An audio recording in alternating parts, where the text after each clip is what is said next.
Okay, good evening and welcome to the RTR Bowling Show. This is the end of 2024. This is our very special Christmas, New Year's edition of our year-end review for RTR Bowling. We have a bunch of topics to get over. I don't have a script. We're just going to go through it. We're going to make it very fast. Let's head over to the Lang's YouTube studio and we'll get this done. All right, thanks for joining us. Okay. Hello and welcome to the Lang's social media headquarters and the Lang's Bowling Studios here, our site for our RTR Bowling year-end show for 24-25, or for 2024, our year-end in review show. I have a lot of things to go over. I have some notes here. I don't have much of a script, so we're going to kind of go through this as quick as we can. I do have stuff for some upcoming events, as well as some results for the round player rankings and things like that. And I do have some sponsors and a bowl of the year, as well as a product showcase. Okay, so let me get to those things.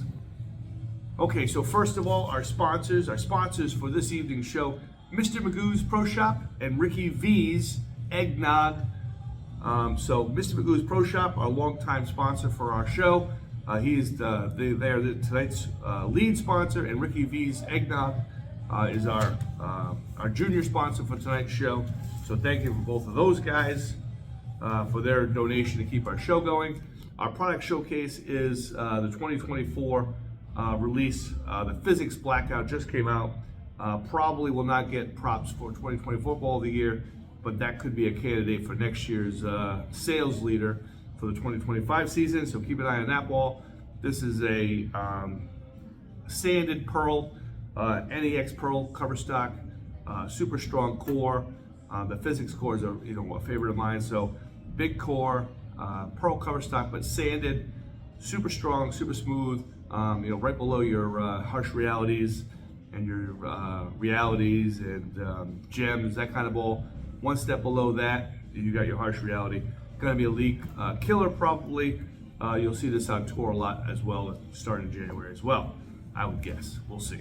Okay, so there's your sponsors and your product showcase for tonight's show. Okay, getting right into it. Our first thing we're going to cover is the current Rhode Island bowling player rankings.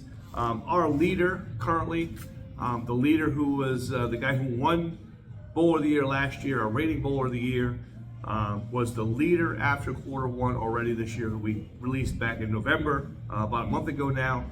Is Colby Hagamosa. Colby Hagamosa at the end of quarter one had 3,018 points. Second place was Jamison Matthew, who was at 1,561. So a pretty large lead. I don't know if they're going to be able to catch him, to be honest, with the way he's bowling. A couple more wins. He had second place at the round team challenge. The way Colby is bowling and the way he is winning, I don't know if anybody can catch him. Well, I guess we'll have to see how it goes. I think only a really good NEBA year for somebody else on that list would be able to catch him. In second place was Jamison Matthew at 1,561. Ryan Caradillo, another guy from down that end of the state, 1,482. Third was Tyler Hearn, 1,381. And fifth was Dan Vincent, 1,310. So, those guys are all, 12, 13, or excuse me, 14, 15, 1,600 points behind. I don't know if they'll have enough to catch him. It is only quarter one, so we'll have to see. We'll keep an eye on that. Some guys who are on the rise. I noticed that currently John Van Hees has moved into fourth place.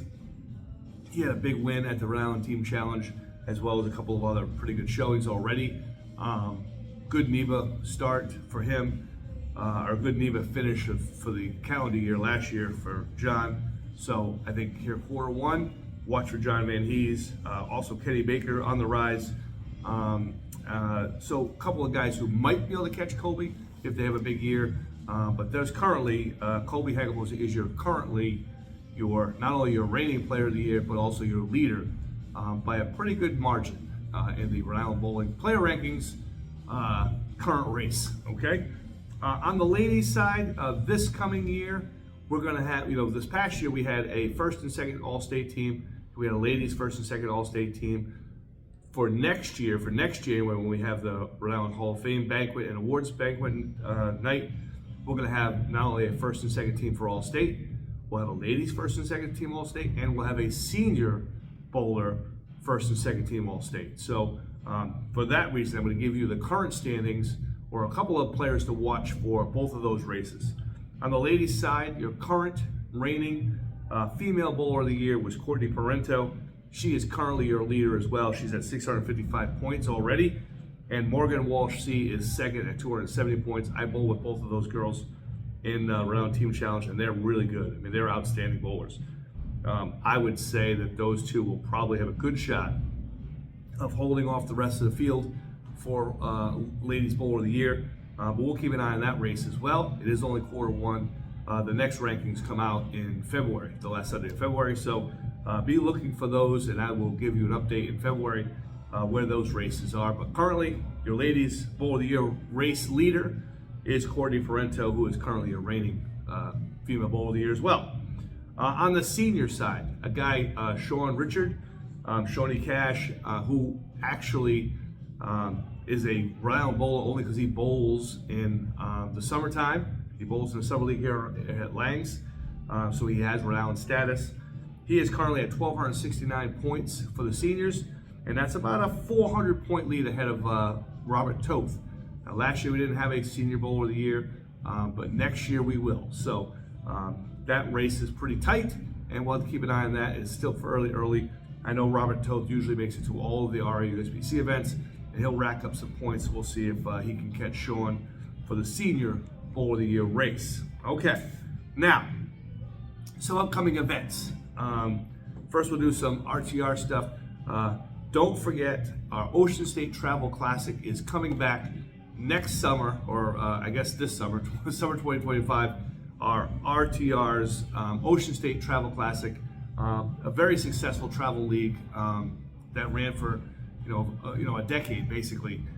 It is coming back this summer, and April 17th we'll have the meeting, the organizational meeting for that league at Old Mountain Lanes. I have spots for 12 teams. I think I already have 10 confirmed teams. I'm going to start a waiting list. I'm sure we'll lose some teams and all that. So if you're interested in bowling in the summer travel classic called the Ocean State Travel Classic, let me know. Contact me on Facebook or whatever, and I'll put you down as having a team. I would like to have 12 complete teams before we get to that April deadline. Okay. Next thing, you're watching this. It's Christmas Eve. Merry Christmas, by the way. Our big event coming up is January 4th. We have the Rhode Island Open. I already have about 10 people signed up for that. Usually that's a pretty big walk-in event. We don't have a lot of pre-registrations for that. The Rhode Island Open, January 4th at Langs Bowlerama.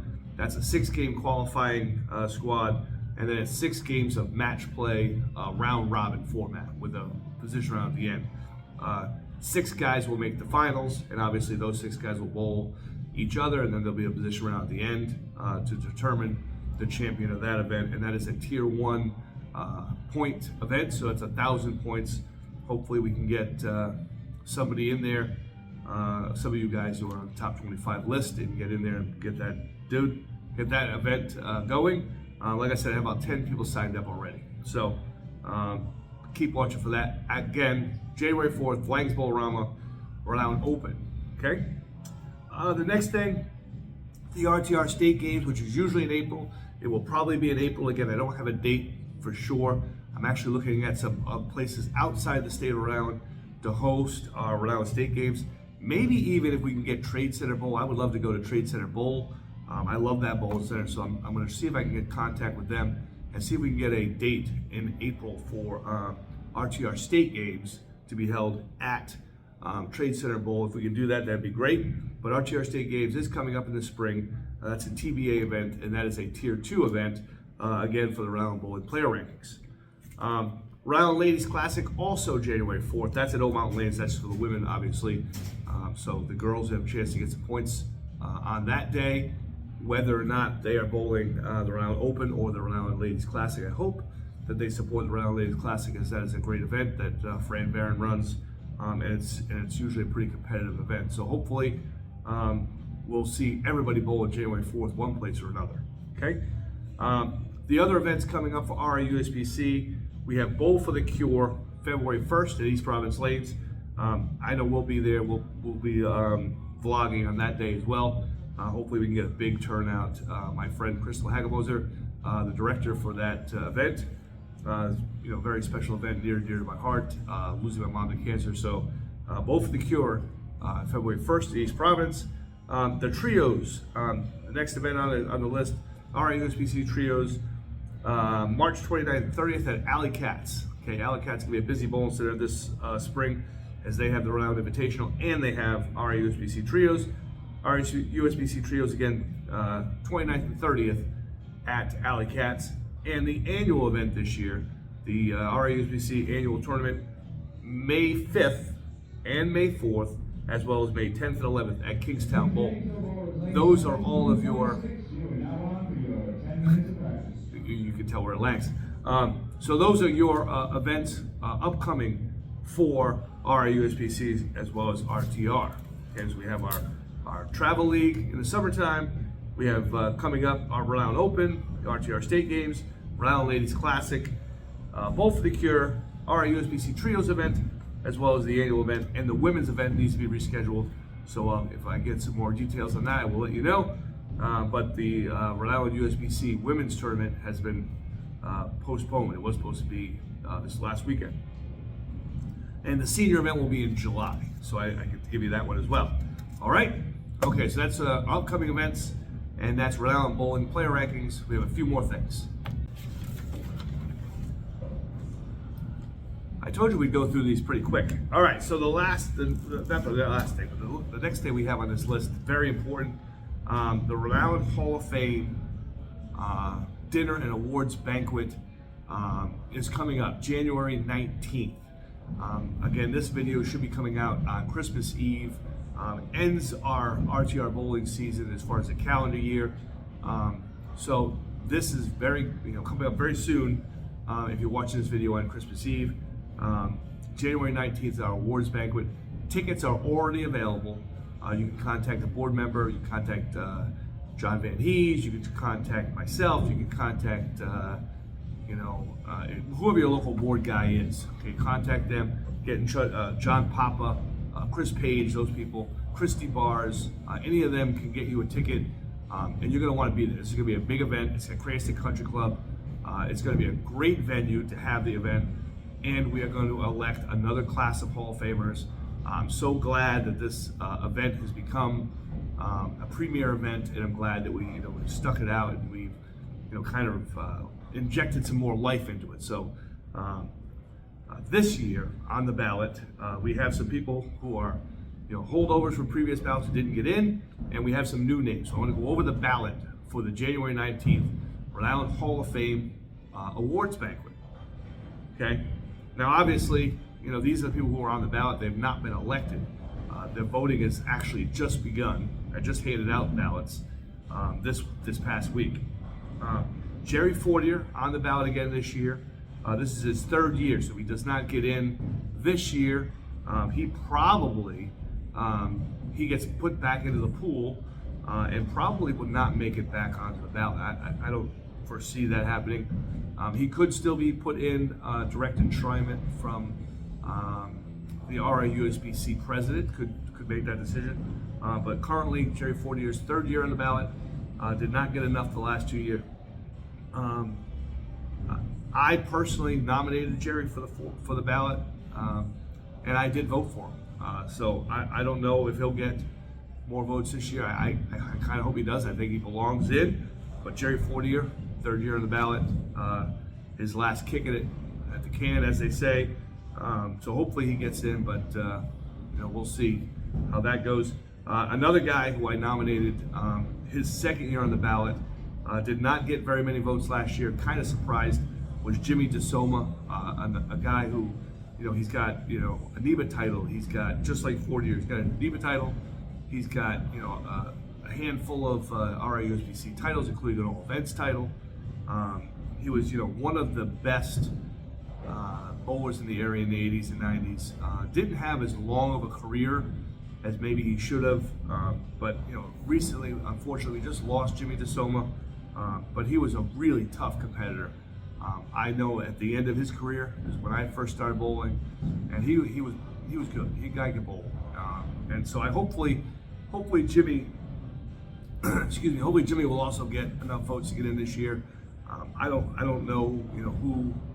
I don't know all the voters, but if you're a voter and you're watching, if you don't know Jimmy DeSoma, ask somebody. Ask Dave Forcier, or ask myself, or ask an older guy who has been around Rhode Island, and they'll tell you about Jimmy DeSoma and how good he was. I mean, he belongs in the Hall of Fame. So hopefully he gets in. I don't know if he will. Based on recent voting, it's going to be tough, but hopefully he does. The next guy on the list is Steve Dixon. Steve Dixon is also his second year on the ballot, so he has one more chance next year if he doesn't get in this year. Steve Dixon has two Rhode Island USBC high average crowns, which is a big deal. There's not a lot of guys who have multiple of those. Steve Dixon is one of them. He was a really tough tournament competitor, and year in, year out was one of the higher average bowlers in the state, and especially kind of dominated that South County area, Quintic Lanes and that kind of stuff. I think he was a Quintic Lanes. I could be wrong with that, but I don't remember Steve Dixon personally. Steve Dixon Sr. was he's got enough credentials to get in, and we'll see how that goes. I don't know if I voted for Steve Dixon last year or not. I'm not sure if I put him on my ballot or not. I'm a little torn this year. I can't say I know Steve Dixon, but based on his credentials on his ballot, I probably would have to vote for him. I think he probably deserves to be in as well. And next on the list, Bill Tessier. He's a first year on the ballot guy. I'll be honest, Bill Tessier is a lock for the Hall of Fame. Belongs to the Hall of Fame, no question about it. The only thing I personally have an issue with is I'd like to see guys wait till they're 40 years old to get into the Hall of Fame, and I know that is not something everybody agrees with. In fact, our committee, the Hall of Fame committee, we've debated that a lot, and I am probably in the minority in how I feel about the age thing. I think the committee would prefer no age requirement, but I would just like to see a guy get in as like a cherry on the top of his career, and not get in the middle of height of his career. In case he has some amazing accomplishments later on after we induct him. I like to see him get in kind of like as a thank you at the end of his career, and not in the middle. But again, not everybody agrees with me on that. But Bill Tessier, first year on the ballot, I'm guessing will probably be a slam dunk Hall of Famer, maybe even a unanimous Hall of Famer for that. And then the last person on the performance side for the ballot is Karen Kempenaar, formerly Karen Cates, who I remember bowling many years ago when I first started bowling tournaments. Karen and her husband Jerry Cates, who passed away obviously a while back. Jerry and Karen were maybe the best couple as competitive bowlers that I knew, and they were just they won the mixed doubles tournament a million times in a row, and they were just dominant. And Karen was one of the best women bowlers back then, and she's still one of the more competitive women out there. She goes to all the events, really enjoys bowling, great person, fantastic lady. So she's on the ballot for her first time this year. We do need to get some more women into the Hall of Fame, and I think that she's a good choice this year to be added to the ballot. That was not really a hard decision for the committee. I can tell you as a committee member, we didn't have much problem putting Karen on the ballot, and she's got the credentials to make it. So for performance, Karen Kempenaar, Bill Tessier, Steve Dixon, Jimmy DeSoma, and Jerry Fortier are your balloteers, your ballot members for this year, and we'll see how the voting goes. And like I said, I think that everybody on that list probably deserves to be in the Hall of Fame, and hopefully they will get in. Voters can vote for up to 6 people on their ballot, and anybody who gets 2/3 of the votes of all the ballots cast gets in. So there's a good shot with only 5 people on the performance ballot. Maybe they all get in. There are 2 guys on the meritorious service side to bring our ballot total to 7. So you couldn't vote for all of these people. You could only vote for 6 of them if you put all the names on your ballot. But the two guys from Meritorious Service, and I honestly cannot say I know either one of them very closely. I know Ed Iotti put a lot of time and a lot of years into the junior program, has been a real ambassador for our sport here on Island, and has worked very hard and tirelessly. And whenever you're doing volunteer work, especially in bowling, it is usually pretty thankless.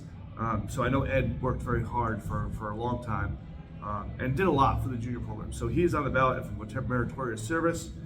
And the next guy, Al Green, who is Greg Green's son. Al Green, I did not know Al Green very well, but he's a guy who put a lot of time, a lot of passion into the sport of bowling. He was a very good bowler as well, but for Meritorious Service, I don't say I know enough about them two guys.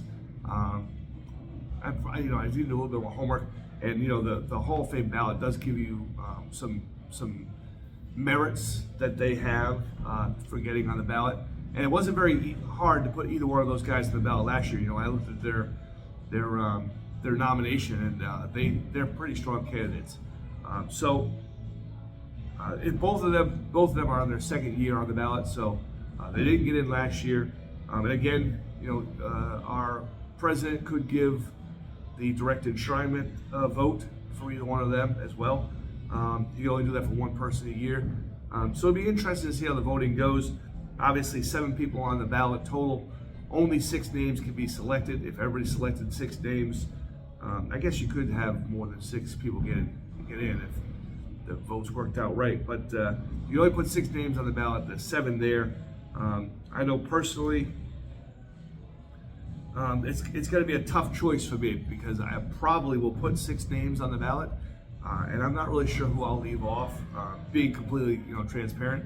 I know I voted for, Jerry Fortier and Jim DeSoma last year.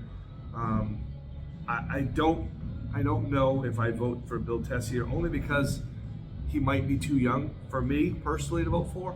Not that he doesn't deserve to be in; he deserves to be in. I just don't think it should be this year. But he's on the ballot, so I think I probably got to vote for him. I don't see how I don't vote for Karen as well. Like I said, I think she definitely belongs in. And then so do I leave off Ed, or do I leave off Al, or do I leave off Jerry Fortier? I don't know. It's a tough one for me. So I guess we'll have to see how it goes.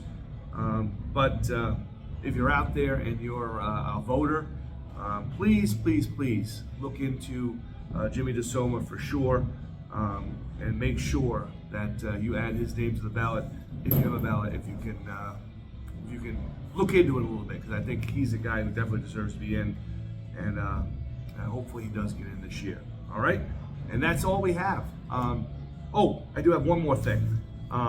Lastly, for the last thing for our show, I have our not RTR, but my personal bowls of the year. Okay, so my top 5 bowls of the year for me personally. This is just because of these are the balls that I used that had some success with. Number 5, actually tied for 5th. We had kind of a last minute addition. So I'm going to put 2 balls in my 5th spot for ball of the year. I'm going to put the original Eternity, that shiny Eternity. I bowled really well with that at the Baker Doubles. I had a really good set in that event, and bowled well enough to help my team. A couple of guys I bowled with, we had a shot, put us in position.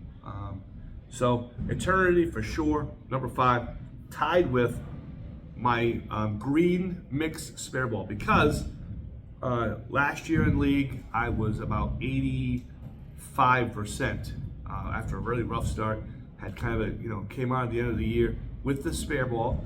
And then this year, I am at 93% on my 10 pins. And I just missed a couple Wednesday, so I think that percentage comes down a little bit. It was 3 for 5 the other day. So come down a little bit, but still, 85% to even 90%, that's a big increase. So the spare ball makes it as there. It's bowl of the year in the 5th spot, okay? At number 4, I don't know how I even get rid of this ball. I had 2 of them. I did get rid of one. The Proton Physics is number 4 on my list for ball of the year for me. that particular Proton Physics has about 650 games on it now. I've used it, for, I don't know, 3 or 4 years now. It has been the ball at the top of my bag. Every time I get something else, I try to replace it, that ball seems to come back in that spot. There's just nothing better than the Proton Physics at the top of my bag. Not only did it save me a couple times in the league this year, I bowled with it at the Round Team Challenge last year. I used it a little bit this year in a couple of events, including the RTR ranking finals event. That ball was big there at that event as well, and I cashed in that event with it, and even used it in the diabetes sweeper that I bowled it with Matt Hansen. Used it in that event and cashed in that event with it. So Proton Physics, number 4 for ball of the year for me. And number 3, obviously the Phase 2, a ball that just gets a lot of play. There's nothing that I use more, especially in competition. When the tournaments come around, I used it this year around Team Challenge. I used it around Invitational. I used it to finish 3rd or 2nd at the Round Invitational's second chance sweeper event. I used it at NEBA non-champs to make my first cut in 850 years. So the Phase 2, number 3 on the ball of the year list. Number 2, this ball is brand new, just put it in my bag. Just used it to shoot 747. I had a 265, 289 start at the Bristol Plymouth Holiday Doubles Tournament. I had, last 7, front 10 or something stretch there in first games, and probably should have gotten out of the ball in game 3, and I didn't. It was just rolling so good. I wanted to stick with it, and I plaqued 2 10s. I had a stone 9, 2 10s, and plaqued 2 10s, a stone 9, and a stone 7 in that stretch in game 3 to shoot 193. It only got to 747. So you start 554, you don't shoot 800, you don't win the event. Kind of disappointing. Probably should have been more aggressive with my moves, but that's another story. So number 2 for ball of the year for me, the Ion Max. And like I said, I've had it about 2 weeks. So outstanding ball. That ball probably will be a big piece for me going forward. But number 1 ball of the year for me, I used this ball at a couple events. In fact, at the Rhode ranking, at the rankings finals event, it was the ball that got me over the hump on that one. I used it at the Warrior Challenge event and the state games, I think, too, as well. And that ball is the Eternity Pie. I shot my last 300 with it at Kingstown Bowl. I think I only had it maybe about 2 weeks when I shot 300 with it at Kingstown Bowl. The Eternity Pie is an outstanding ball. It's a little bitchy. Can't always use it. It doesn't always react great. I did use it at Round Team Challenge, but it was a little too strong. But that's a great ball, especially when they're hard. Eternity Pie, great piece. I've used it a lot of places. It's been very good for me. So that is my Eternity Pie ball of the year for me, for Rich, not for not in sales, not in terms of RTR stuff, but just for me, RTR in all my events. The Eternity Pie is the number 1 ball of the year for me. Okay, and that's all I got. I just want to thank our sponsors. Bowlify, got my Christmas green Bowlify jersey on today. I wanted to thank Custom Pro Fit, another great year of Custom Pro Fit for me in the shop. I really appreciate Dave having me on staff. Bowlify, obviously, I've been on staff with them for 3 or 4 years now. I love their stuff. Nothing I've ever gotten from them has been anything but outstanding, perfect. Never had any issues with customer service, no issues with any of the products. Everything looks great all the time. Completely satisfied on everything. So could not be more happy about that, being with them. Tournamentbowl.com, Jeff DeMorris does an amazing job with that, and they are still our official scorekeeping software for our tournaments. Tournamentbowl.com. Thank you for you guys again for sticking with us. I am not on Storm staff. I know people always ask me that. I am not on Storm staff, but I do throw all Storm's SPI stuff, and their equipment has been amazing again this year, as well as the 3G shoes, which I love my Tour Ultras, but I'm hoping that they switch over and they go to that new 3G Racer Soul. I like that better. So hopefully they're listening, and maybe they can put me on staff, and I'll get some 3G Racers in 2025. Who else should I need to thank? Custom Pro Fit, Turnable.com. Bowlify, thanks. I want to thank Lang's Bowlorama for being my home center, giving me a chance to practice quite often. I'm usually here on the weekends when I'm not bowling tournaments, so Lang's has been outstanding this year. Really appreciate them as our home center, as well as being the host for a lot of our events. Is there anybody else that I forgot? I guess that's it. I guess that might be it. Oh, no, one more. I'm gonna thank Jopo Grips. This year I switched over to Jopo, and I have not had, knock on wood, have not had a single issue with any of their products. Again, just like Bowlify, everything I've gotten from them has been perfect, no problems, very user-friendly.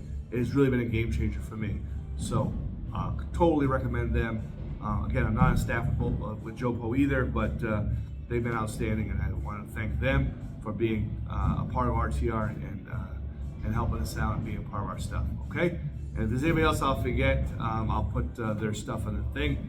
Oh, yes, I want to thank Doug Bolage guy, Doug Bolage, and those guys for being super helpful with all the social media stuff, as well as hosting our tournament announcements on their site as well. So, Bolage, if you have an announcement, or you're looking for a tournament that's coming up, or what dates something is, that's the site to check out. So bolage.com. Check those guys out if you haven't already. Okay, and that should do it. All right. Have a happy New Year, Merry Christmas. Stay safe, enjoy your holidays, and we will see you January 4th for a round open, hopefully. And stick around for the rest of our videos. Feel free to subscribe. We could use a few more subscriptions. And that's going to do it. All right. Thank you guys. Merry Christmas. Love you. Peace out.